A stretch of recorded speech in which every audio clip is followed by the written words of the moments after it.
Salam, söz anacı rubrikamız müasir şeirlərin təhlili ilə davam edir. Mən indi sizə Şəhriyar Delgeraninin bir neçə misrasından bəhs eləmək istəyirəm. Onun deməli bütün küçə uşaqlarına adlı bir şeir var. Orada çox qəribə bir məqam var. Mən onu oxuyanda doğrudan da çox təsirlənmişdim. Belə bir yer var. Deyir ki, bütün küçə uşaqları mənim uşaqlığımdır. Onda hələ nə qadındıq, nə kişiydik biz hələ. Enməmişdi qadınlığa kişiliyə ruhumuz. Yəni mən bunu oxuyanda Paul Auster'in məşhur Yüksəklik Qorxusu romanını xatırladım. Orada qəhrəman deməli qeyri-adi bir bacarıqla doğulur. O durduğu yerdə havaya qalxaraq bir neçə metr havada dayanır və bunu biznesə çevirir. Yəni bütün dünyada məşhurlaşır bu bacarığına görə. Ancaq zaman keçdikcə ki, onda cinsi yetişkənlik başlayır, adamda baş ağrıları yaranır və o fiziki cəhətdən ağırlaşır. Belə deyək də, məcazi desək, mələhliyini itirir. Mələklərin bilirsiniz də cinsi yoxdur. Yəni onların ona görə imtahandan da onlar azaddılar və onların cisimləri yoxdur. Şəhriyar isə burada bu düşüncəyə, yəni dindən gələn, Paul Auster'in də işlədiyi bu düşüncəyə özünün bir əlavəsini eləyir və çox ustaca və çox yüksək istedadla. O demək istəyir ki, əslində uşaqlar da mələkdir. Nə qədər ki, onlarda cinsi yetişkənlik baş vermir. Bütün küçə uşaqları, qadınlı, uşaqlı, qızlı, oğlanlı hamısı mənim uşaqlığımdır. Yəni mən onların biriyəm. Yəni biz onda oynayırdıq, bir yerdə küçədə ora-bura qaçırdıq və nə qadın idi, nə qadın idik, nə də kişi idik. Çünki ruhumuz hələ qadınlığa, kişiliyə yenməmişdi. Başqa bir şeirində isə mənə Şəhriyar Füzulini xatırladıb. Ola bilsin ki, yəni bunu yazanda onları nəzərə almayıb, bəlkə nəzərdə tutmayıb, ola bilsin nəzərdə tutub, ancaq bunun əhəmiyyəti yoxdur. Yeri gəlmişkən bir məqamı deyim, ola bilər ki, biz bəzən bir şairin şeirini yozuruq, təhlil eləyirik. Məsələn, o şair bizim yanımızda olsa desin ki, mən siz dediklərinizi nəzərdə tutmamışam. Bu mümkündür.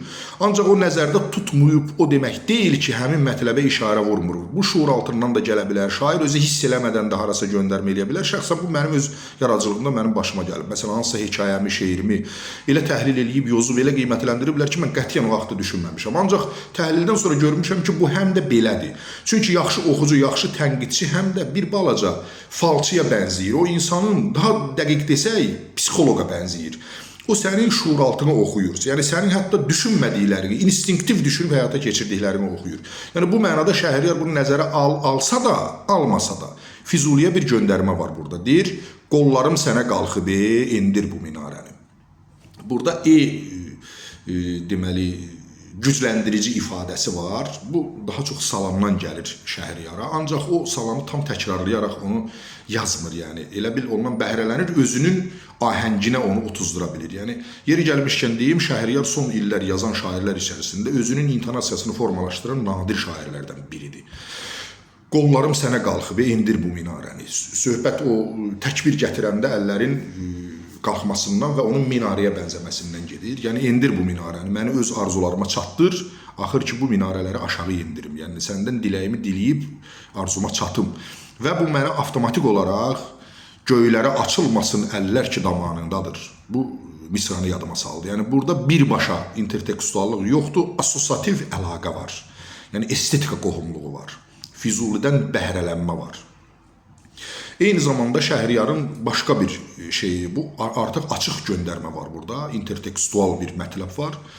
Deməli, bildiyiniz kimi Süleyman Peyğəmbərlə qarışqanın əhvalatında Süleyman Peyğəmbər onu aparır. Deyir, neçə il yaşaya bilərsən bir buğdayla falan, o məşhur əhvalatdır da. Qarışqa hətta biraz ehtiyat da saxlayır. Süleyman Peyğəmbər gəlir ki, vədə bitib, yarım buğdanın yanında qarışqa durub, deyir ki, bəs bunu niyə yeməmsən bu qədər müddətə? Deyir, dedim, birdən məni unudarsan, acından ölərəm. Bunu da ehtiyat saxladım. Şəhriyar görün nə deyir? Bu əhvalata necə gözəl bir göndərmə eləyir. Para buğdasına söykənib qalan qarışqa misalı elə yorğunam. Və bütün bunlarla şair yetinmir. Yəni bir amansız bir gedişin qarşısında bir də davam eləyir. Üçüncü misranı yazır. İndi onların hamısını bir yerdə deyəcəm. Para buğdasına söykənib qalan qarışqa misalı elə yorğunam. Kirpiyimə qədər yorğunam anam. Yəni bu intertekstuallıqla yetinməyib. Yəni onunla qane olmayıb. Üçüncü qolu da vurur yəni. Para buğdasına söykənib qalan qarışqa misalı elə yorğunam. Kirpiyimə qədər yorğunam anam. Yəni bu şeirləri mənim müasirim yazdığı üçün mən buna çox sevinirəm. Yəni bu o deməkdir ki, bizim nəsil olaraq 20-ci əsrin əvvəllərinin, 21-ci əsrin əvvəllərinin insanları olaraq çox şeyə qadirik və çox şey eləyə bilərik. Uğurlar olsun.